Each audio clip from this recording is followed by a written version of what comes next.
freaking first cut. Golly. Welcome to the First Cut Podcast. I'm Rick Gehman, and we are at the halfway point of the United States Open Championship. Joining me to break it all down, Greg DuCharme is here. Greg, hello to you. Hello, Rick. It was a cool day today at LACC. I think this looked a little bit more like a U.S. Open today, which was kind of nice. It was really fun. The golf course showed a little more teeth, a little tougher setup, I thought, and we got a little sunshine. So this was great. Yes, we did. I'd whip out the sunscreen today. Kyle Porter will be joining us. I can see him in my vision. He is wrapping up an HQ hit, so he'll be with us shortly here. But Greg, let's get to the golf course because you mentioned it. The overwhelming sentiment, I think, on Thursday was, "Hey, this is cool, but it ain't an open or it ain't a U.S. Open, right? And it's not hard enough." Well, statistically, on Friday, the course played nearly a full stroke more difficult, but that afternoon wave, when the sun came out and everything started to get a little crispy, a little baked out, all that fun stuff, played 3 strokes over par, twice as difficult as the morning wave did.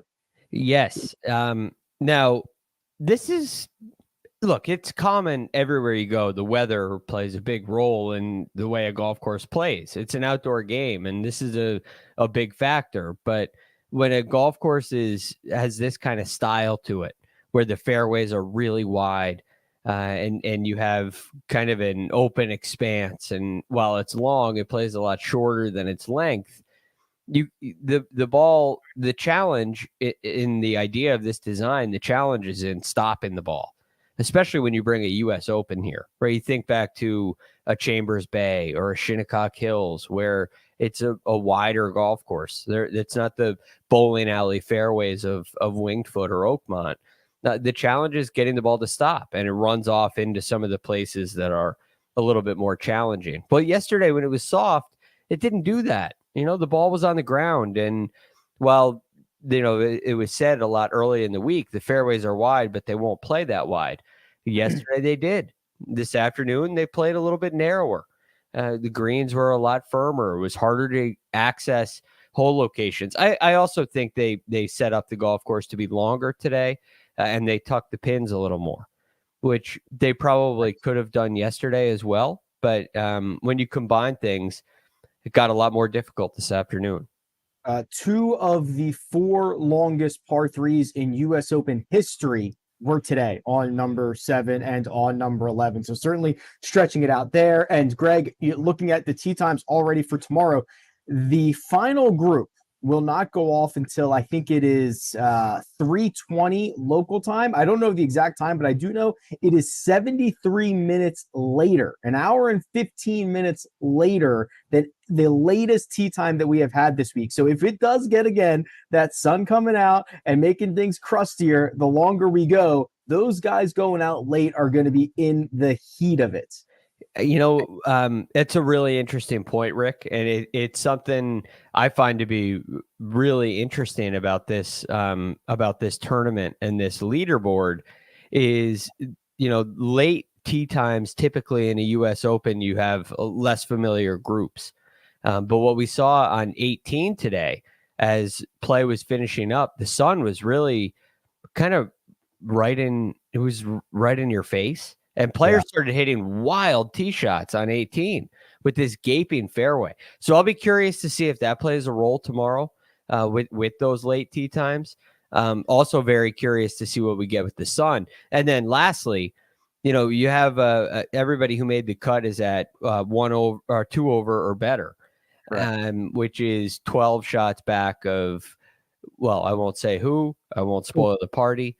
But 12 shots back. So when you start to, are you going to see a spread between morning tee times with a little cloud cover and some of these players who are playing later, who are playing wonderful golf? But there are questions about everybody on top of the leaderboard right now.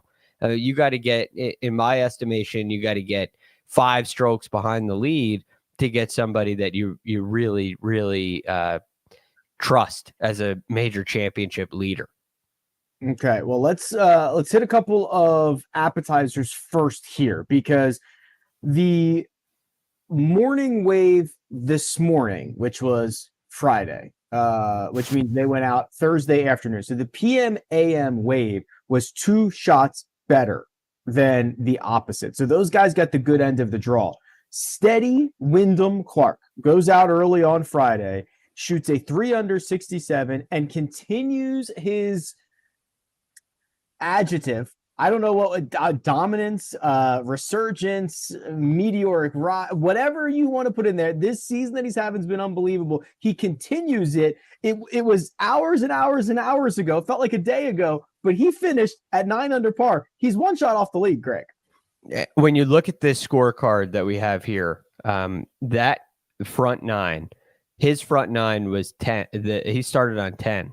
So he did all that damage on the much more difficult back 9, which is really impressive. He hit some great shots, hold some really long putts. Wyndham Clark, this kind of makes sense in a way. After seeing the way the golf course plays, this makes total sense because he has massive club head speed. And on this golf course, you're free to, for the most part, you can wail away at it. And he's doing that. And then you also have his improved iron play, which has been a big factor. And he's always been a great putter. So, this kind of fits.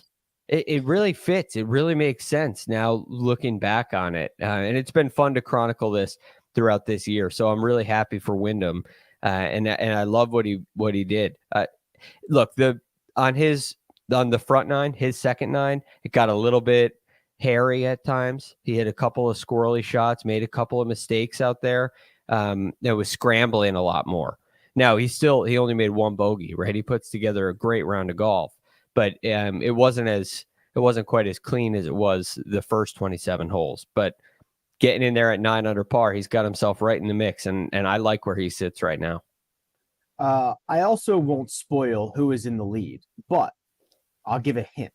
And Greg, if these guys finish 1-2, I want to buy stock in that super stroke grip, that big long one that goes way too far down the putt, because apparently that's the way to putt now. Yeah, we've talked about that before. Yeah. Now, well, I can't go down that path without spoiling it. So I will save it. But yeah, Wyndham can roll it. And he likes that putter, and he has not used that his whole career. I know we talked about this earlier in the year, but that is not the putter that he's used for his whole career. So very kind of an interesting story to track there. The round of the day goes to Min Woo Lee, who fires a 5 under 65 that continued to get better throughout the day. Greg, listen, I'll brag a little bit. This same thing happened last year at Brookline. And I sat in player dining with Minwoo on Saturday when he posted early, and he was like T27 at the time. And by the time we were done sandwiches, he was T12 or whatever it was, because at a U.S. Open, when you go out early and post, doesn't matter if it's the easiest U.S. Open in history, you are gaining and you are laughing all the way to the bank. Well, you're happy to be done because this is stressful. Even this round of 65 that Minwoo Lee put together, there was a lot of scrambling. And there was stress out here. But one thing that really caught my attention today with Minwoo, and look, we know this to some degree, but it was really on display today. He mashes the ball. I mean, He hit a drive on 16. I believe it was 16. He hit his tee shot 400 yards. And it was a 500 and on my shot link, it had 550, and he had 148 in. I mean, it was just incredible stuff. Absolutely mashing the golf ball. So really cool to see. He drove it really well. He hit a lot of high quality iron shots into the greens today. This is the thing you worry about with Minwoo. He can start to miss some fairways, and he did that on a couple of occasions, and it cost him. It cost him some mistakes. He had to scramble. He had to work really hard. I mean, on number 2, he missed the fairway and had to get up and down after laying up and was able to do it. But on 5, I believe it was, He hit one into the right rough and barely advanced it, and it got a little. He ended up making a difficult bogey there. So look, Minwoo's got a great swing. It was great to post early. He's going to have to kind of eliminate some of those big wild mistakes in order to win over the weekend. But boy, his club head speed impressed me today. I was impressed by the bounce back ability of one Dustin Johnson, who got off to basically the worst start you could have gotten off to after opening with a Thursday 64 6 under on Thursday's round. He makes par on number 1, which is giving shots up to the field, and he makes a quadruple bogey 8 on number 2. So he is already down like 4.5 shots to the field, or 4 shots to the field through 2 holes. And believe it or not, Greg, he climbs back into this thing, shoots an even par 70 thanks to taking advantage of the second 9, and is going to be T6 heading into the weekend. He's kind of scary to look at right now. I mean, it's hard to imagine somebody winning the US Open with a quad, but it wouldn't surprise me if Dustin Johnson did something like that. So I like where he is. The quad really set him back. And look, he drove it into the bunker and ended up hitting it into the barranca and had to take a drop. And it was an ugly display. And anytime you make an 8, it's going to be pretty ugly. But that moved him back to, let's see, he was at... he moved into 2 under. Moved him to 2, and he ends up getting back to 6. So really impressive stuff. And again, doing a lot of that work on the more difficult back 9. So look, I was really impressed with the round of golf from Dustin Johnson. I've been really impressed with the way he's hitting the ball so far this week. You draw a comparison to Chambers Bay with some of these wide fairways. DJ can air it out off the tee, and he's been driving it really well all week. And he's right up there. I think my shot tracker is down on me right now, but I think he's 4th in strokes gained tee to green for the week. Yes, is, let's see, 1, 2. I have him at 6th at the moment. 6. Okay, yeah, that sounds right. So that's really good stuff, especially considering a disaster like that. So you think for a minute that he's shooting himself right out of the tournament, and he ends up doing just the opposite. So very impressed with DJ. It feels like a Dustin Johnson kind of golf course, and it's nice to see him in form where he's actually playing DJ kind of golf. So yeah, we've seen him in majors before, and it's felt like he's right there and right on the verge of making something happen, and has not been able to do it in the last couple of majors. But the way that he's swinging right now, I have to imagine he's going to be there come Sunday. I'm being told that Josh has pulled the video of that quadruple bogey 8, and since he bounced back so well, I think we can show it. If he shoots an 85, maybe we hold off on it, but we do have the video here. So here it is. Here's number 2. This is down into the canyon side of the golf course, Greg, and it's immediate trouble out of the gate. That fairway bunker there is pretty dead.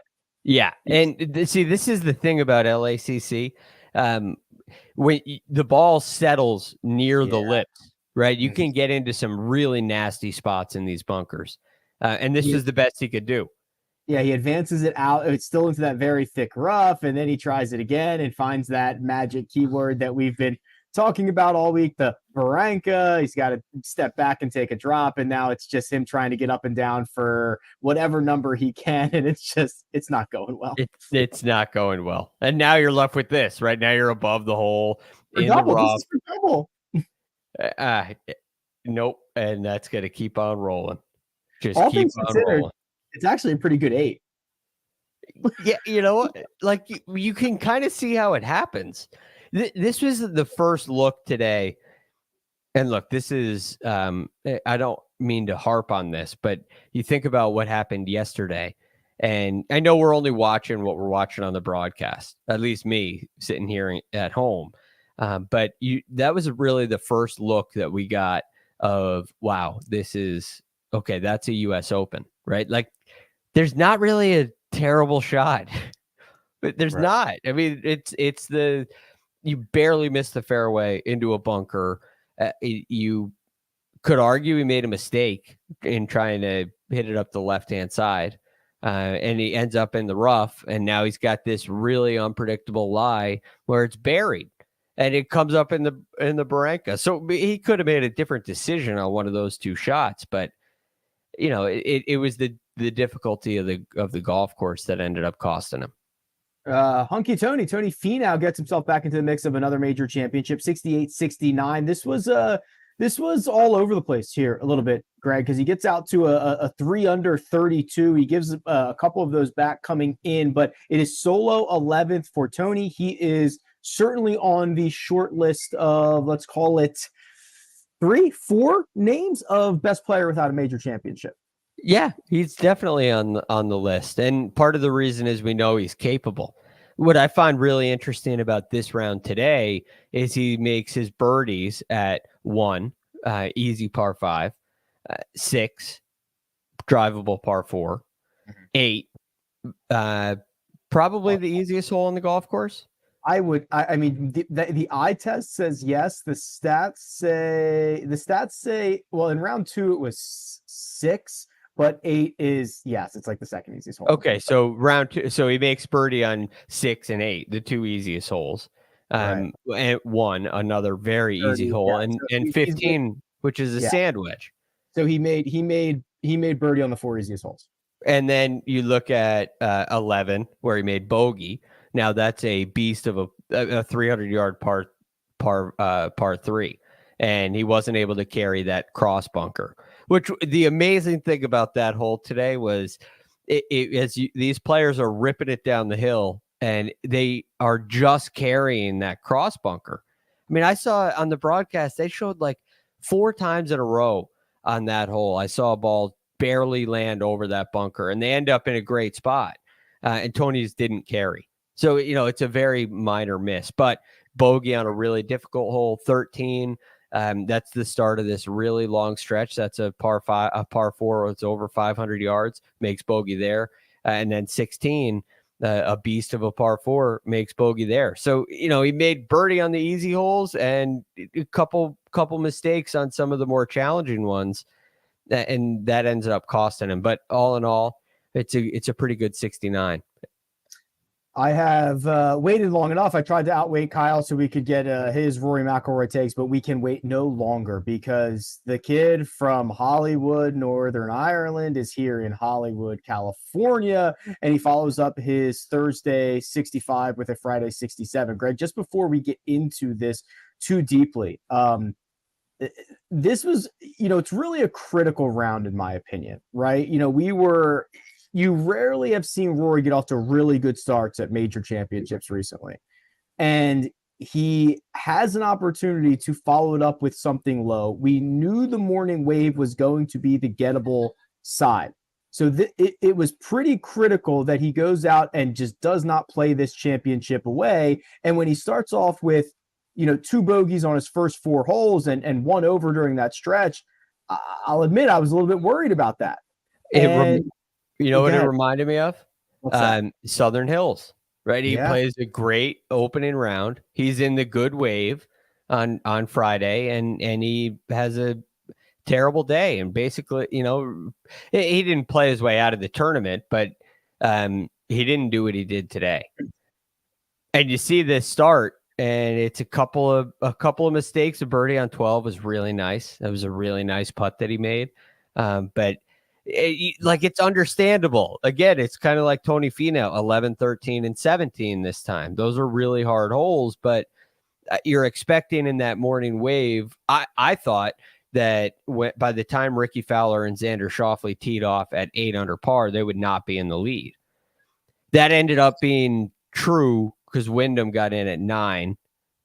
Now, so it was true, but I thought Rory was the reason why. Right, this is Rory McIlroy in this stretch. These really difficult holes, he can make a lot easier with the noise he can make with the driver. I mean, he can make them a lot easier. But ultimately, this was a gritty performance because he turned it around on his back 9, the front 9.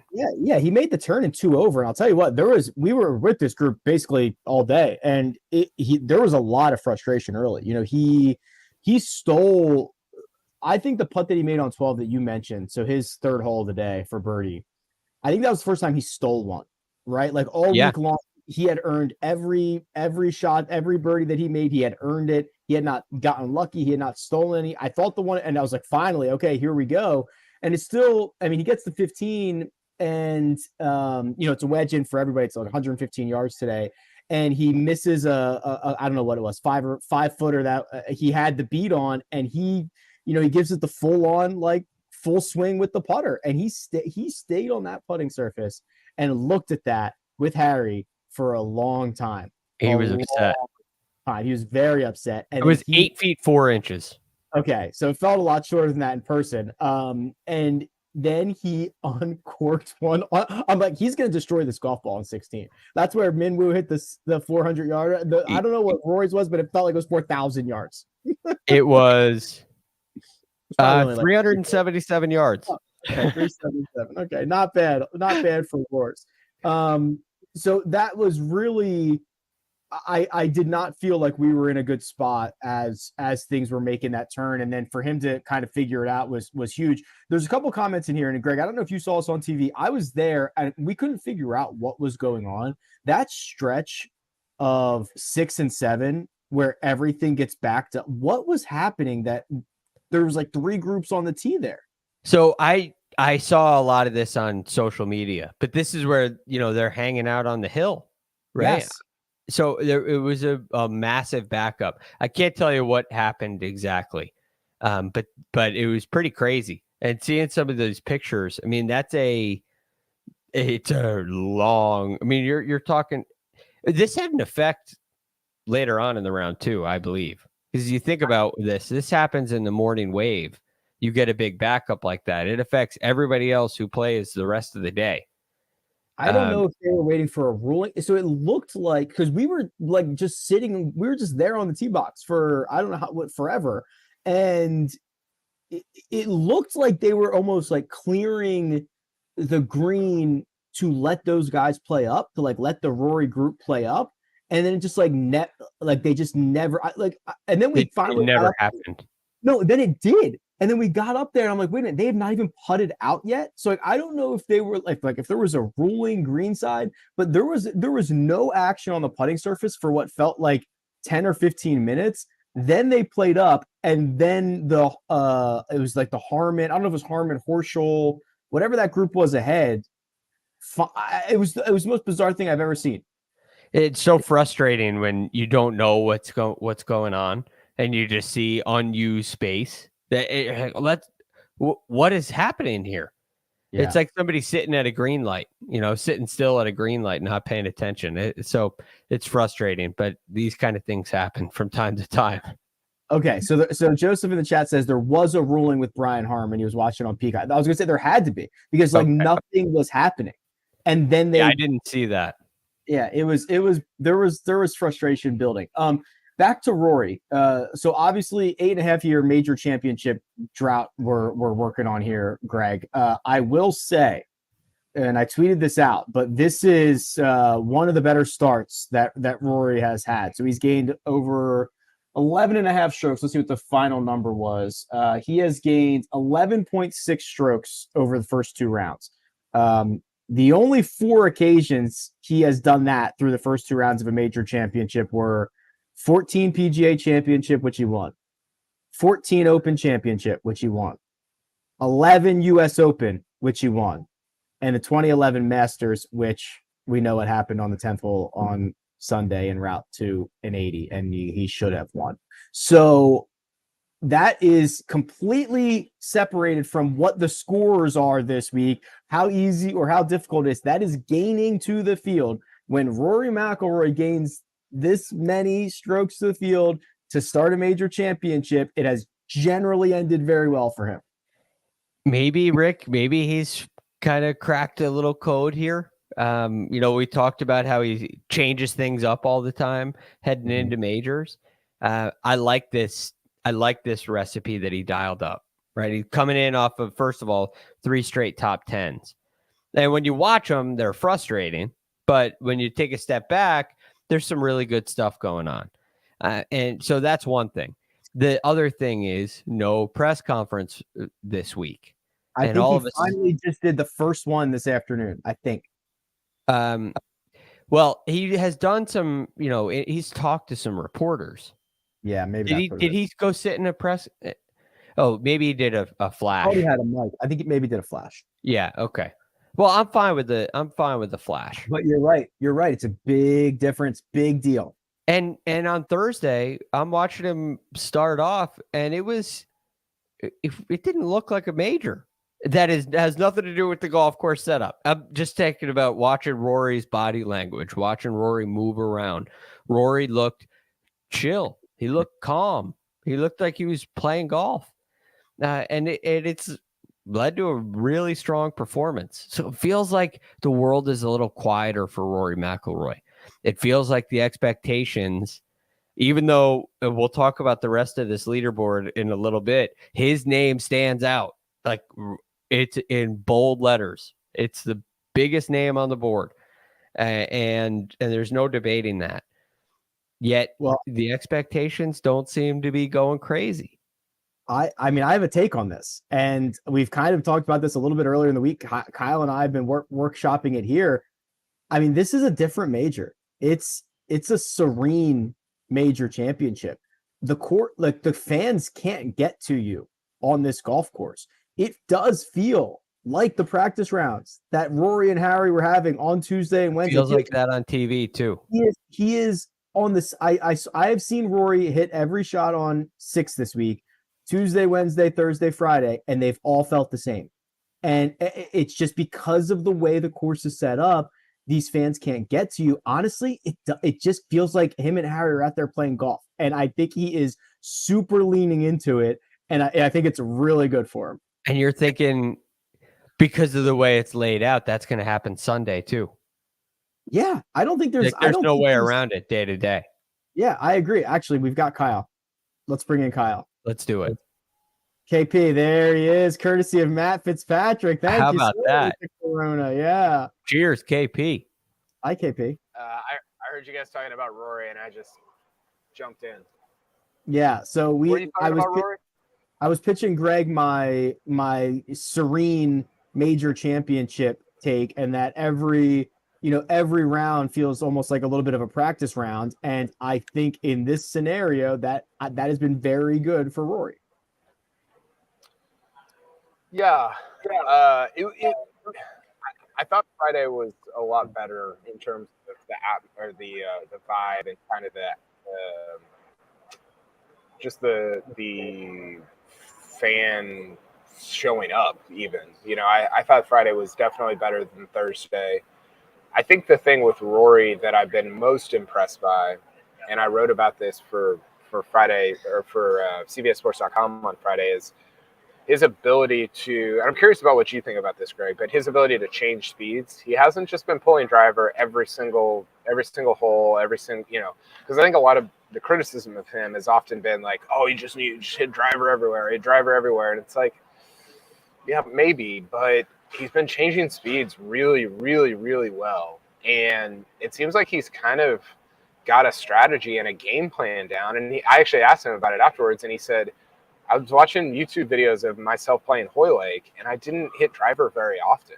He was like, I was surprised by how little I hit driver. And that kind of inspired him for this week, which I think it's really interesting to me, because this is a course that engenders a lot of creativity, a lot of thoughtfulness, a lot of game planning and different things like that. And it's fun to hear different guys talk about how they play it in different ways. I'll add one thing. It's working. He leads the field in strokes gained off the tee. Right? I mean, he's only missed 5 fairways all week. That you put Rory in the fairway at his, he's still averaging on all drives, right? On all of his tee shots, he's averaging 315 off the tee, which is 5th. So he's kind of getting a benefit. He hit iron off 10 yesterday. He hit 3-wood off 10 today. That's pretty crazy to still be averaging 315. Something less than driver on 12. I think it was iron on 12. Iron on 6. Yeah. And 315. So it's working. He's in play, right? He's playing every hole. He's not He's struggling. He hit iron on 5. 5 is 540 yards up the hill. he hit iron on 5. I'm Today? positive he hit iron on. Yeah. No, did he? He hit it 297. Yeah. That's not driver. Yeah, because remember it hit That's the not middle driver. it hit the middle of the fairway and rolled down. It was like just off the edge. It just stayed in the fairway. That was today, right? And he made So he hit a 3 297-yard iron. Yes. I mean, he probably landed it like 260, but yes. Yeah. there. Oh, yeah. Josh says he hit a wood. But not a driver. Not a driver. Yeah, I mean, but I think 5 woods. I think that's sort of the point, right? Is like he's got all this firepower. The way he phrased it when I asked him was like, I've got all these weapons, and like driver's not my only weapon, which I think is very true. And listen, Craig, like the only thing that any of the media people here talk about while we're out watching is like Rory's strategy. What does Rory need to do to win a 5th major? So Yeah. there's been infinite, like, are we gonna show this shot? Can we show it? Are we gonna play it? Let's play.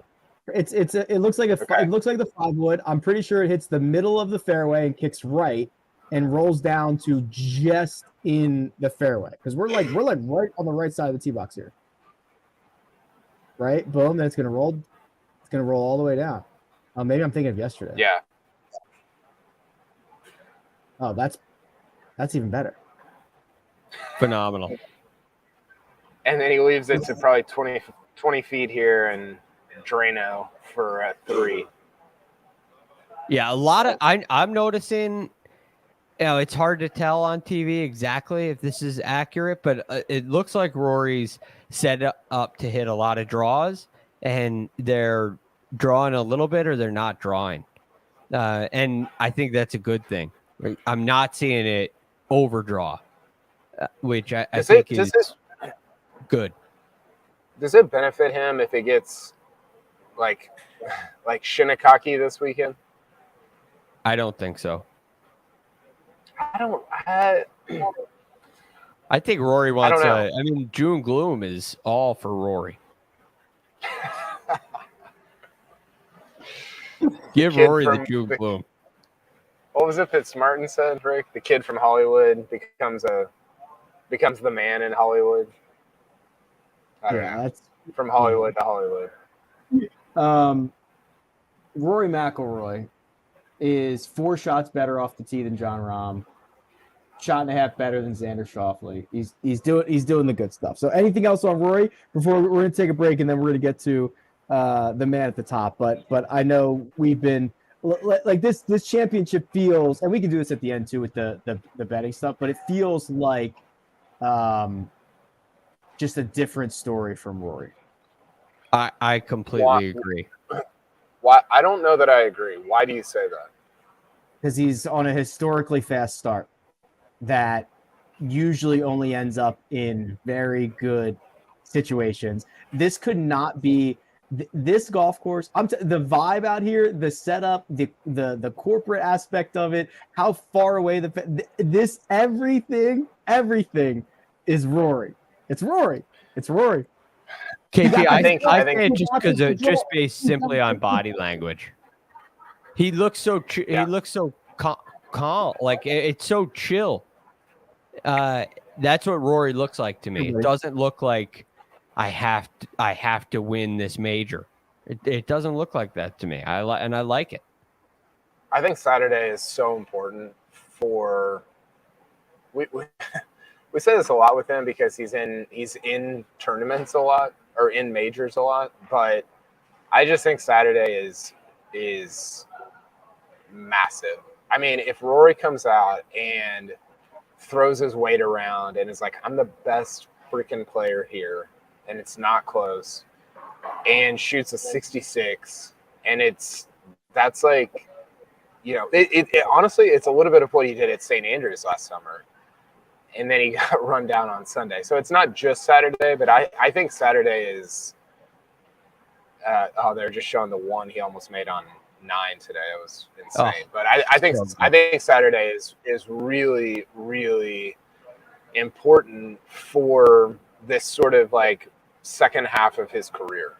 Like that's like overstating it, but if you win LACC and like he could win Hoylake next month. Like it could be a true floodgate situation. And to do it the major after Brooks got his 5th, I don't know, man. Like it does feel like something's brewing a little bit. 2 shots off the lead for Rory McIlroy heading into the weekend. He will go out with Xander Schauffele in, I believe, the penultimate group late on Saturday. We're going to continue this conversation and chat about the man at the top. But first, we're going to take a quick break and hear a word from our partners. Someone hunted a hunter. This is the work of a serial killer. Pickett thinks he can do a cop's job. Drop your weapon! Stand down! No one trusts a lone man in the wild. Joe Pickett Season 2 is now streaming on Paramount+. Use promo code Pickett for 1 month free trial. Credit card required. Terms apply. And we're back. The man who will enter the weekend with the lead, the solo lead, 1 shot clear of everybody else, is Josh. Please tell the people. I'm embarrassed we didn't use that at all last night. So just to hit it again. Rickie Fowler! Just one more time, I guess. Rickie Fowler!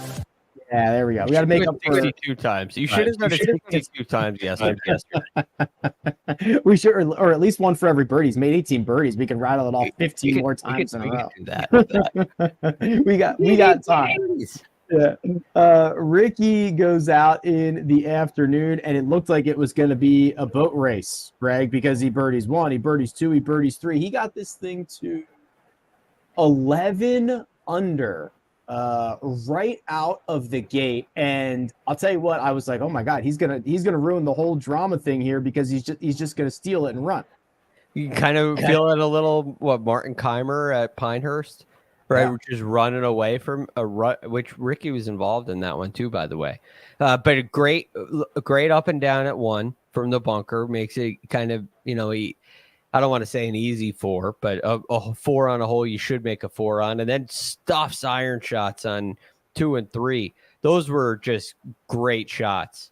And then we talked about this earlier, Rick, a little pace of play back up on 4T, right? He's got to wait for waiting for like 15 minutes. Coming off of 3 birdies there on that hole, that was tough. And then the rest of the front 9, he took care of business. Birdies at 6 and 8. But look, a kind of up and down round. But I thought the moment of the day was the putt that he made on 12.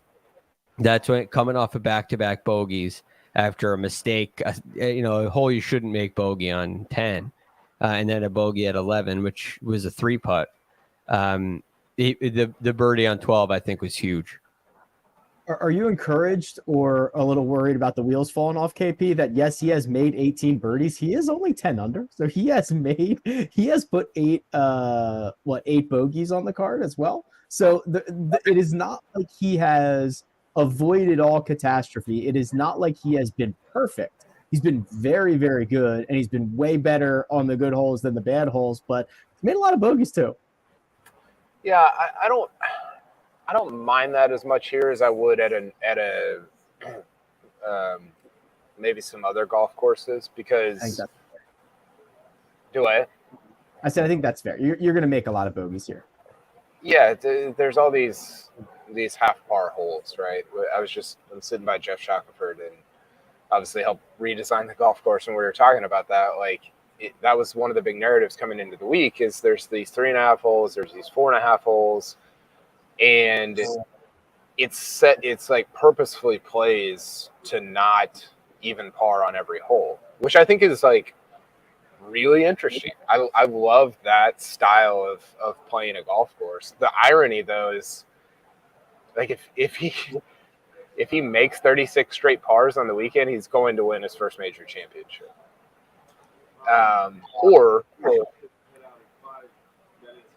or 18 birdies and 18 bogeys would do it as well, right? So he's in a good spot. I'm not worried about the number of bogeys that he's making because he's hitting it great. He said afterward, he's like, I haven't felt this good in a long time, especially at a major championship. So Fowler might not end up winning because winning majors takes luck and it's hard and this course is going to bake out. But I think he is like going to be there until the very end based on the way he's playing. And in a similar fashion, Greg, that we talked about this larger view of Wyndham Clark, larger view of Rickie Fowler. This is not a flash in the pan moment. He's been building towards this for 6 months.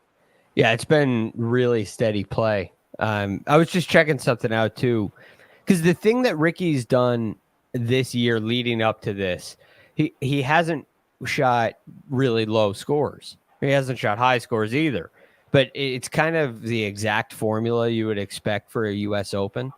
I was pretty high on him at the PGA and I believe the Wells Fargo as well, because I thought those two events would be, hey, pars are really good. And bogey avoidance will be really important. And shooting 68 is really good. And, Rickie hasn't shot below 67 since April, since the Valero Texas Open. So now he's had great finishes. So he hasn't shot any high scores either. But it's so funny that now at a U.S. Open, he shoots 62, 68 and makes 18 birdies. It's like it's been coming, but this is a different performance. So I like it, Rick. I think this is Rickie kind of breaking out of a shell, showing some holding some touch, getting, as Paul McGinley would say, getting on the front foot, playing offense. And I think that's what this tournament is calling for right now. So let's recap this board now that we've got to the leader. So Rickie Fowler, 10 under par. Wyndham Clark, 9 under. Rory and Xander are 8 under par. Harris English at 7. Dustin Johnson, Min Woo Lee at 6. Sam Bennett, Scottie Scheffler in at 5 under. Let's talk quickly about some notables here, and then we can all get out of here and go to bed. Scottie Scheffler, KP, fired a 68. Statistically, he is, let's see here, 5th in the field from tee to green. He's one of the better ball strikers. He is still a positive putter for the week. This course could offer a run or two. It's almost like a basketball game. Like, you could make a run, and you just got to kind of see about if anybody else makes runs in return. But like this 5 shots feels very, very small out here. It does. I think Scottie's going to win still. And you're not going to get any pushback from me on that. I get it. He kind of sneaked it in at 5, right? Because he was out. He was in the harder wave, and I think people forgot he was on the course, and then he birdied 2 of his last 4, got it in at 5. He's. I think he should, I just said this on HQ. I think he shoots 67 on Saturday, 66 maybe. And he's in one of the final. That every day. Well, that's what I'm saying. I think he's going to be in one of the final 2 pairings on Sunday. Can you imagine? Joseph Amania tweeted this, but what if we get Scheffler Rory or Rickie Rory or Rickie Scheffler or DJ Scheffler? I mean, you could get a real badass showdown, because the thing I love about this board, maybe you guys talked about this, is there's real separation. I don't like it when everybody's, I do like it because it's dramatic when everybody's bunched up and there's 23 people at 2 under. We've seen this on the PGA Tour the last, several weeks. I love the separation at the top because I think it's showing off a golf course where, a bunch of people have talked about, there's real shot value. And I would love to get 2 or 3 of those guys really kind of stretch their legs, separate from the field, and have a little showdown on Sunday. The thing about Scheffler to me is it doesn't matter. It's almost like the conditions don't matter. He just shoots 66 or 67 or 68 every day. It's one of those 3 numbers every day. And you have to figure, if we get a little sun, a little later tee times like we talked about earlier, Rick, and firmer golf course, tougher hole locations. The tougher it gets to me, the more it benefits Scottie Scheffler moving up this board. The only round that I can think of in the last year that Scottie looked human was when it was torrential downpour on that Saturday at Oak Hill. And we were like, well, He it's couldn't Philly. handle it. Yeah. Other than, I don't think we're going to get 6 hours of rain on Saturday in LA. So I think he might be good. Well, the other one was after 36 at Memorial. And he said on Saturday, he's like, I didn't really want to get up and play today, which is unusual for me. And then he finished one shot out of a playoff on Sunday. Yeah, he did at the PGA. He's so patient. He's so consistent. He's so good. I mean, Scheffler at 5 to me, put him ahead of Sam Bennett, put him ahead of Minwoo, put him ahead of DJ, put him ahead of Harris English. To me, he's basically 5th on this board right now. And that sounds silly because he's not actually 5th, but that's the way that I view this board with the way he's playing right now. A couple of disappointments. One, though, much bigger than the other. John Rahm, one of the pre-tournament betting favorites, shot a 3 over 73. Lots of frustration during that round and makes the cut on the number. He will be around for the weekend, though we'll have a very early tee time. The other one will not be around for the weekend, and you have to scroll much further to find him. It's a 81 from Justin Thomas. Shockingly sour round. Greg, have your crack at it. You can pick one. Which direction do you want to go here? I'll go JT. Look, this was he got on the bogey train, but he very clearly. I mean, he only made 4 birdies for the entire week. 73 yesterday with 2 birdies. He made 2 birdies today, both on par 5s. It's clear that Justin Thomas doesn't have his golf swing right now. That's very clear, right? He hit 6 fairways yesterday, hit 5 fairways today. He hit 10 greens yesterday, hit 8 greens today. Now, regardless of what the strokes gained say, that's not having control of your golf ball. And the strokes gained actually say the same exact thing. He doesn't have control of his golf ball. And it's been going on for a while now this year. So JT's in a funk. He said it's embarrassing, but hopefully, he can put some things back together again. But I've never seen Justin Thomas fight his golf swing like this. He doesn't have control. Provides a lot of cover for Max Homa's miscut as well, KP. Max Homa will not be around for the weekend. Another flat major championship. I mean, it's bizarre, man. The whole thing, the JT stuff's bizarre. The Max stuff is bizarre. I don't know. Golf's hard. Golf is hard. It's a disappointing miscut. I mean, you can't miss that cut. You can't shoot 68 in round 1 and playing at LACC. I mean, Max he's fallen off from where he was at the very beginning of the year, but that's a bad miscut after shooting 68 in the first round. Let's look at the betting favorites and see where they stack up with 36 to go. Rory McIlroy is 3-1. I can't read that name, Josh. Who's 3.5 to 1? Rickie Fowler. Yeah, that's right. Rickie Fowler, 3.5 to 1. Xander at 4. Scottie and Wyndham Clark at 7 to 1. Those are the guys sub 10 in single digits. I'll tell you what, though, Greg, when you're looking at this, listen, if you want to bet Scottie at 7 to 1, that's literally what his pre-tournament number was, and I feel better about it now than I do. Now he's only got that. If you want to bet Rory, great, whatever. But I think there is kind of a chance with if we get the same conditions and timing that we got today, that you could see those late guys going out even later having a very, very difficult time, and someone going out early and at least giving themselves a chance on Sunday. And you could probably find that guy at 100 to 1. Yeah. I think those are really valid points, Rick. The guy that I look at other than Scottie, who I think if you don't have Scottie already, you got to get a little now because the value is the same. and you know a little bit more. He's made the cut, and he's within 5 of the lead, and we have question marks everywhere above him. But the other guy that really jumps out to me is Cam Smith, who's kind of hanging at 4 under right now. So he's 6 back, and with his ability on the greens, and the width of this golf course, I could see him going crazy over the next couple of days and running down, maybe runs down Rory again. So that's another number that I think is really valuable. So it'd be Scottie, it'd be DJ looks so good. Scottie, DJ, and Cam Smith would be the 3 bets on this board for me. So 2 things. One, there's a video floating around Twitter right now of Scottie on the driving range, just absolutely hurling his driver into the atmosphere.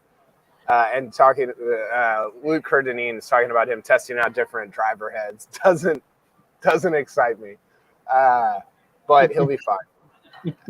The other thing is Justin Ray had a stat: 25 of the last 27 U.S. Open champions been within 3 of the lead after 36.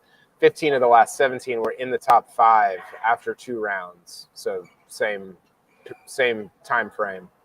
So if those 2 stats hold, which they're not perfect, like it's not everybody has done that, but most of them, your U.S. Open winner will be either Rickie Fowler, Wyndham Clark, Rory McIlroy, Xander Schauffele, or Harris English.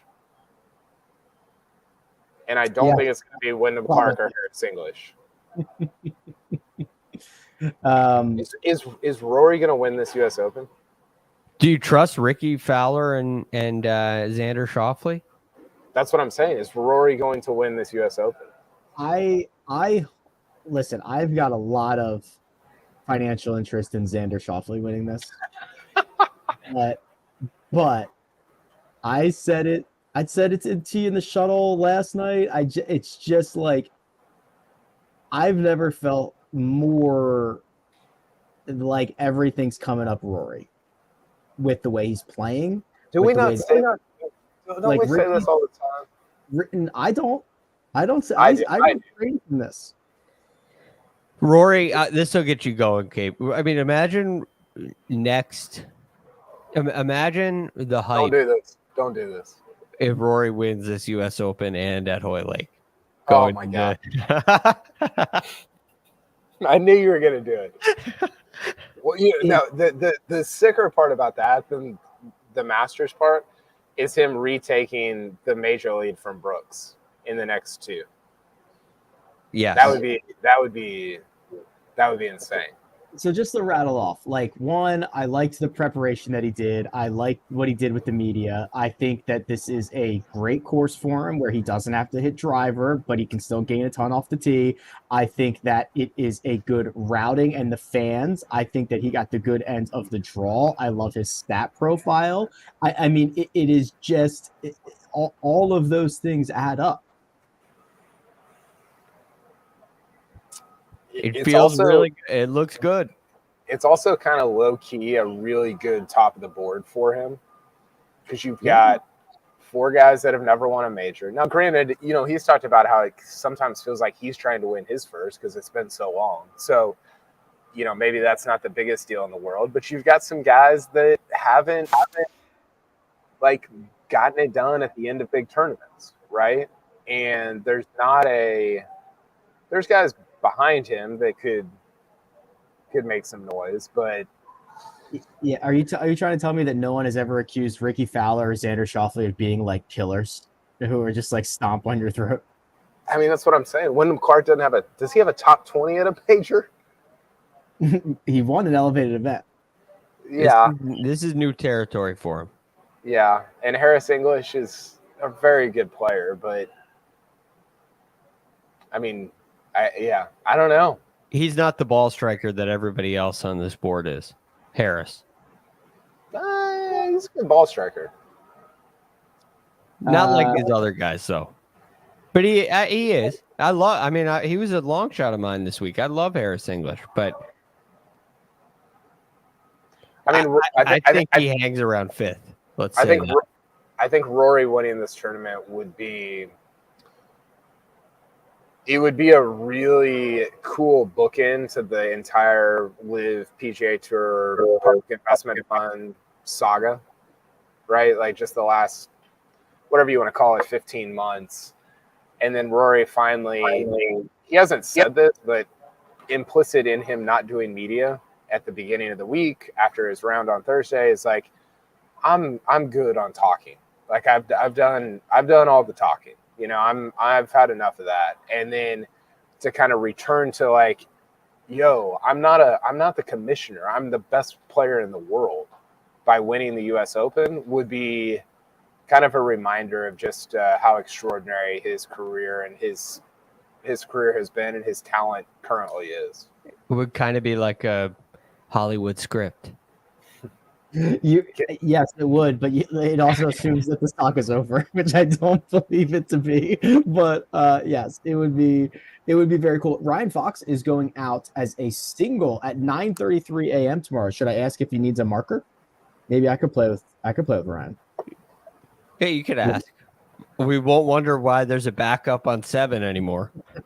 Trust me, I'll just pick up after a couple. Don't worry about me. Anything else for this Friday before we shut it down and turn into the weekend? I just got a text from Justin Ray. You want me to read it to you? Sure. Yes. So this is the 4th time that since Rory's last major win. So his last major win was 2014 PGA Championship. 4th time he's been in the top 3 through 2 rounds. So through 36 holes, it's the 4th time he's been in the top 3. First one was 2016 Masters. He played in the final pairing with Spieth on Saturday, and Spieth went on to win that Masters, I believe, as I remember it. Wait. He did not. What was that? What was that, Greg?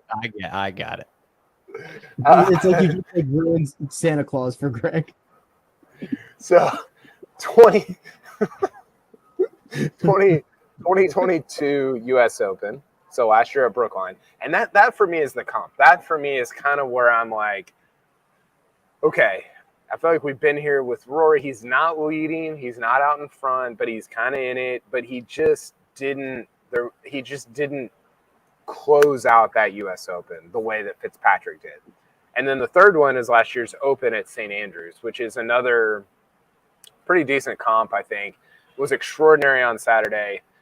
Got his ass kicked down the stretch on Sunday by Cam Smith. And so you've got 3 performances there where he was in it, but he just sort of didn't close out the last 36. But I think he hasn't really been in this position as much as people might think that he has. And to me, it's just it's an incredible opportunity to really kind of kickstart that second half of his career where he could win 3, 4, 5 majors. I don't know that he's going to, but he certainly could. And this would be a really, really nice kind of intro into that. Welcome to the weekend at the U.S. Open. If you're watching live and on the East Coast, it's already Saturday, so congratulations, you've made it. 36 to go before we crown our national champion and a leaderboard stacked with names and stars. We'll be back after each and every round to break it all down the rest of the way. Big thanks to producer Josh, who stays up late and does all the hard work behind the scenes. Greg DuCharme, who stays up late and is available on Twitter at @TheRealGFT. Kyle Porter, who stays up mildly late and is available at Kyle Porter CBS. And you can find me at Rick Run Good. This has been The First Cut. We'll catch you next time. Rickie Fowler.